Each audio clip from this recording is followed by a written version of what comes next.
Jesus, a luz dos povos, tua redenção. Graça e paz a todos vocês que nos acompanham aqui no nosso canal do YouTube. Bom dia, boa tarde, boa noite, depende do momento que você está assistindo essa mensagem e aonde você estiver. Hoje nós encerramos a série de Natal chamada Trilha Sonora, Canções do Advento. As canções elas possuem o poder de tocar, ou melhor, transportar os nossos sentimentos, de nos transportar a lembranças passadas, mas também a perspectivas de um futuro de esperança. No Evangelho de Lucas, nós encontramos 4 canções, tradicionalmente chamadas de canções do Advento.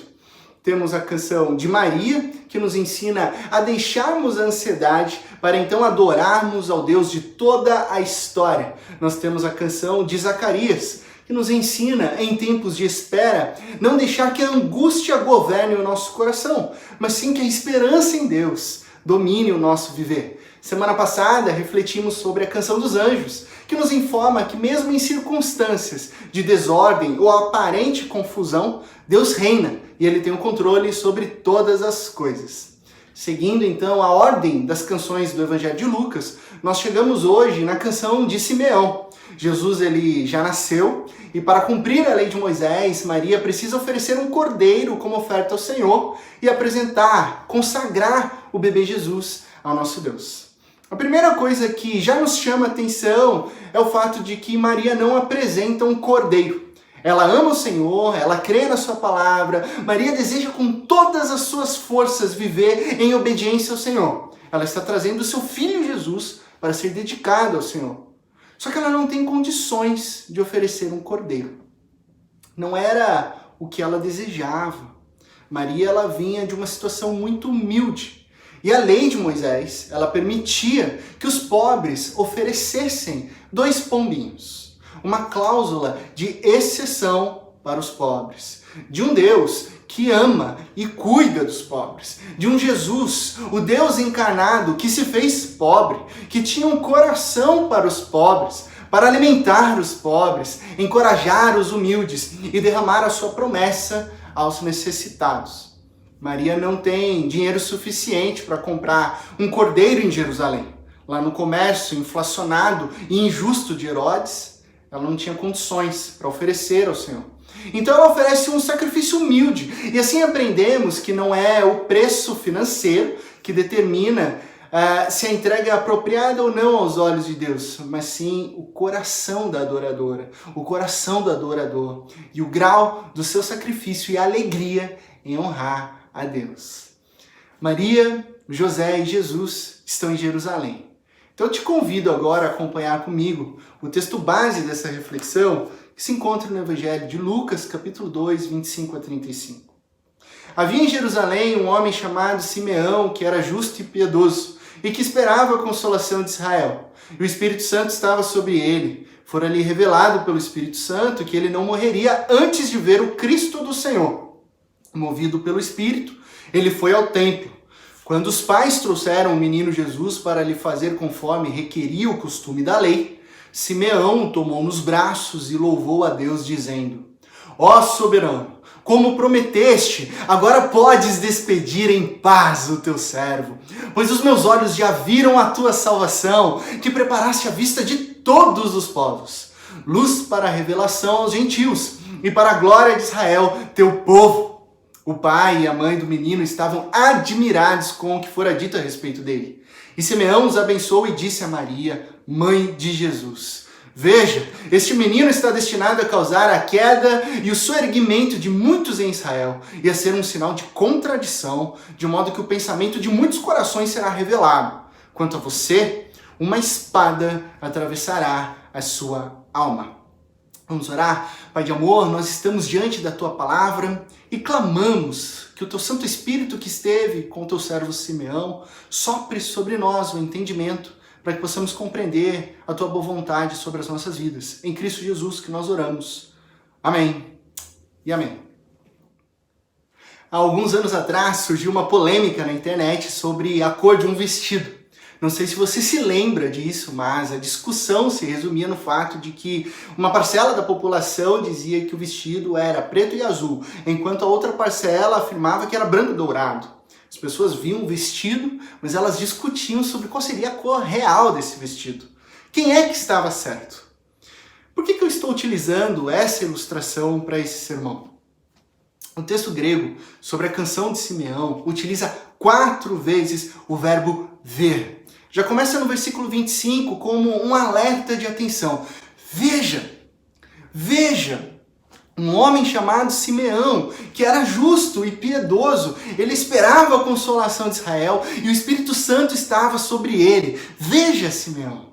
Esse veja é uma espécie de presta atenção nesse homem. Presta atenção nesse homem chamado Simeão, porque ele ama a Deus. O Espírito Santo está sobre ele, em seu coração, em sua alma, em sua mente. E ele está percebendo tudo o que está acontecendo na história humana, se encaixando de acordo com a providência de Deus, alinhado com a soberania de Deus, no que Paulo chama posteriormente de plenitude do tempo.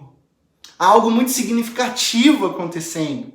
O Filho de Deus está no templo. O Messias deveria vir no templo. E se o Messias e o templo estão juntos, estão conectados, então significa que nós estamos vendo o cumprimento da antiga aliança e a inauguração da nova aliança. É um ponto único na história da humanidade. É o cumprimento de todas as profecias e Simeão, por causa da revelação do Espírito Santo, está esperando ali com grande expectativa por esse momento. Olha só o verso 26. Fora ali revelado pelo Espírito Santo que ele não morreria sem antes ver o Cristo do Senhor. Então veja, mas não é simplesmente olhe para Simeão. A resposta não está em Simeão. Um novo verbo para ver aponta para Cristo do Senhor. Jesus, o prometido de Deus, o ungido, o Messias, a revelação especial de Deus. É para Jesus que nós devemos olhar e Simeão sabe disso. E impulsionado pelo poder irresistível do Espírito Santo, Simeão se dirige ao templo e encontra Maria, José e o bebê Jesus. Então Simeão toma a criança nos braços e louva a Deus, dizendo: ó soberano Deus, como prometeste, agora podes despedir o teu servo em paz, pois os meus olhos já viram a tua salvação, que preparaste à vista de todas as nações, luz para a revelação aos gentios e para a glória de Israel, que é o teu povo. Agora imagine comigo essa pintura, essa imagem, essa foto desse momento único em que Simeão segura em seus braços o eterno Filho de Deus. Quantas gerações, quantos séculos se passaram e o povo da aliança aguardando o cumprimento das promessas de Deus. E agora, nos braços de Simeão, ele canta: meus olhos já viram a tua salvação. Novamente o verbo ver. Só que nesse momento o verbo grego traz consigo um significado de percepção.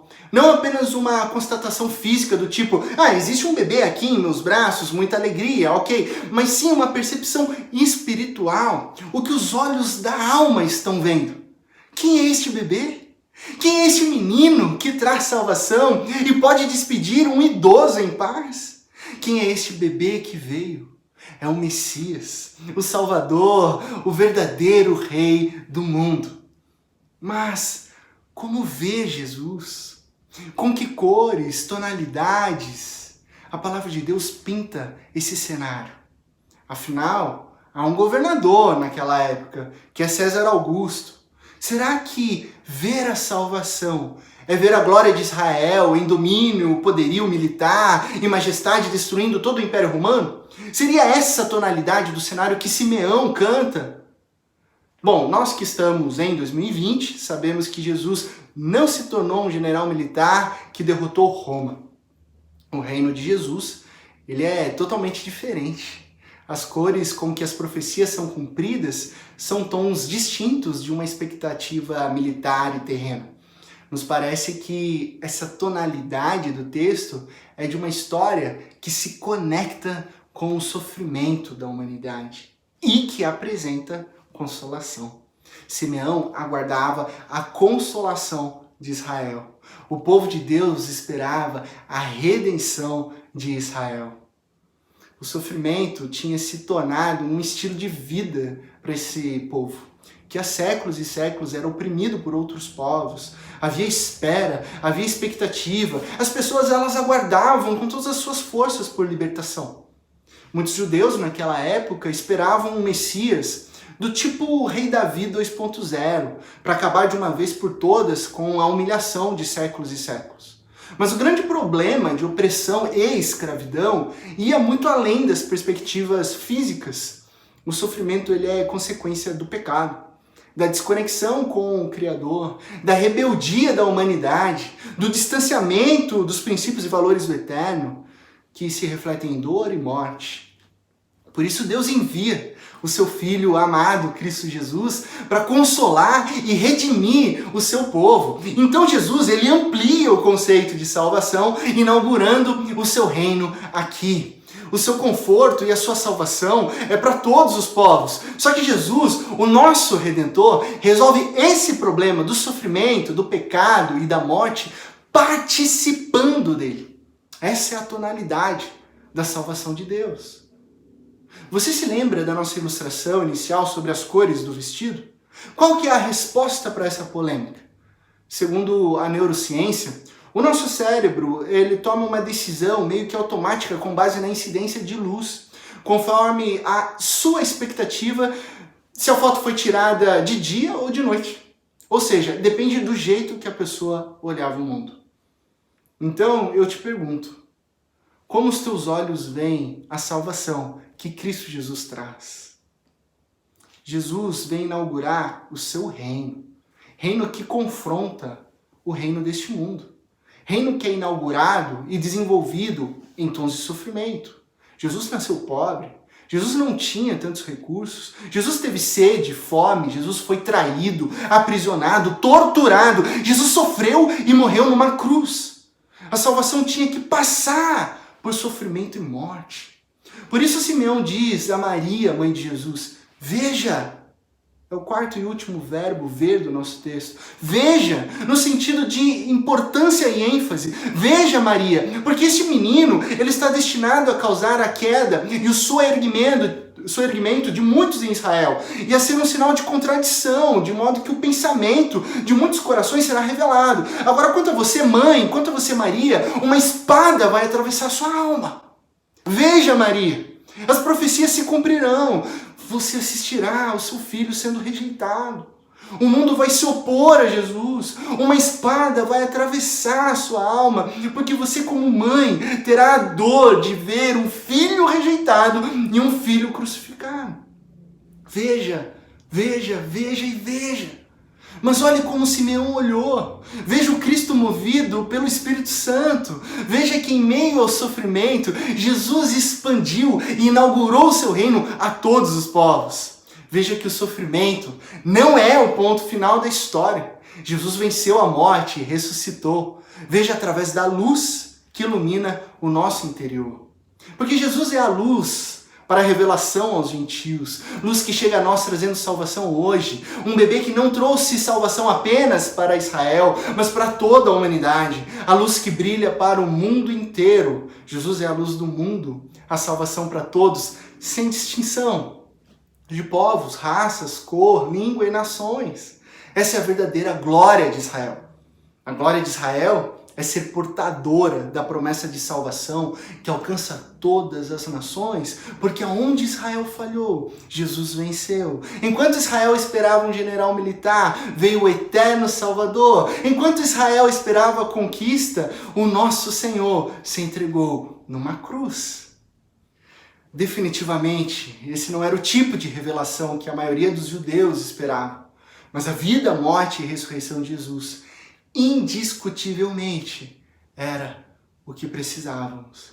A verdadeira revelação, a verdadeira glória. Os nossos olhos viram o verdadeiro rei. Mas pastor, e o sofrimento? E o sofrimento, bom, considero que os nossos sofrimentos atuais não podem ser comparados com a glória que em nós será revelada. Romanos 8, versículo 28, pois os nossos sofrimentos, eles são leves e momentâneos e estão produzindo para nós uma glória eterna que pesa mais do que todos eles. Segunda carta de Paulo aos Coríntios 4,17, este é o meu consolo no meu sofrimento, a tua promessa dá-me vida. Salmo 119, 50.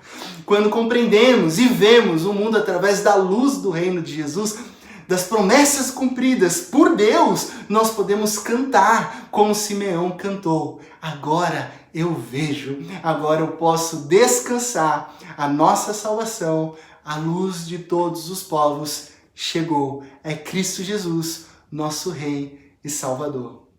Feche os teus olhos, nós vamos orar. Pai de amor, nós te agradecemos, Pai, porque nós podemos cantar em adoração, Pai, cantar porque os nossos olhos te veem em Cristo Jesus, que trouxe poderosa salvação, redimiu o teu povo, trouxe consolação e nos inseriu no teu reino. Reino poderoso, maravilhoso, acessível e disponível a todas as pessoas. Obrigado, Pai, porque os nossos sofrimentos, eles são incomparáveis diante da glória eterna que nos espera ao lado de Cristo Jesus, o nosso Rei eterno Salvador. Que o Senhor nos guie em felicidade, em alegria, graça, santidade e justiça. E que assim como esses cantores cantaram, louvaram o teu nome, cheios do Espírito Santo, que nós possamos viver louvando e adorando o teu nome, sendo cheios do teu Santo Espírito. É no nome de Cristo Jesus que nós oramos. Amém e amém. É Jesus, a luz dos povos, tua redenção.